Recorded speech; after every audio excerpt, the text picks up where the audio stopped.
আমি কিন্তু আমার ফ্যামিলির পছন্দ অনুযায়ী ছেলেকে বিয়ে করব। তখন কিন্তু তুমি চাইলে আমাকে আটকাতে পারবে না। আমরা দুজন দুজনকে অনেক ভালোবাসি। আমি যেমন তোমাকে ছাড়া থাকতে পারবো না, তুমি আমাকে ছাড়া থাকতে পারবে না। হয়তো রাগের মাথায় দুটো কথা আমাকে শোনাচ্ছ, কিন্তু আমি তোমাকে সত্যি অনেক ভালোবাসি।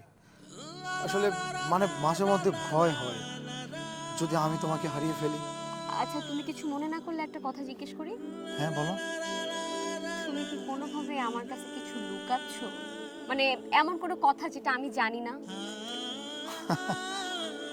আমি তোমার কাছে লুকাচ্ছি মানে আমি তোমার কাছে কি লুকাবো? আমি যা সত্যি তাই বলছি। কেন, মানে তুমি কি আমাকে বিশ্বাস করতে পারতেছো না? আরে এটা কেন বলছো? আমি কেন তোমাকে বিশ্বাস করবো? আমি অবশ্যই তোমাকে বিশ্বাস করি এবং ভালোবাসি। আচ্ছা ঠিক আছে, সব বাদ। আমি তোমাকে অনেক বিশ্বাস করি এবং অনেক ভালোবাসি।